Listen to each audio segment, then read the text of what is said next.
Wala pang opisyal na inaanunsyo ang Dreamscape Entertainment hinggil sa magiging kapalaran ng karakter ni Ivana sa Batang Quiapo. Kalat na kasi na matsuchugi di umano ang aktres sa nasabing serye lalo pat nakaugalian na ni Coco Martin ang pagbabago-bago ng leading lady. Ayon naman sa nasagap ni OG Diaz, may tweet daw ang isang bubuwit na umano'y ayaw maka-eksena ni Ivana si Kim Domingo.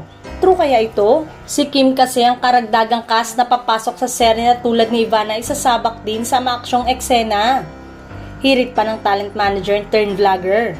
Kinausap daw ni Ivana ang upper management kaya raw may nanganak na chikang gusto na lang nitong magpatsugi sa nasabing serye. Say naman ng netizen, marahil ay na-insecure daw si Ivana kay Kim kaya nagdebate ito ng ganong klaseng kondisyon sa management. Although sabi naman ng PPL management pagod na raw si Ivana at ayaw na nga niya sa Batang Quiapo.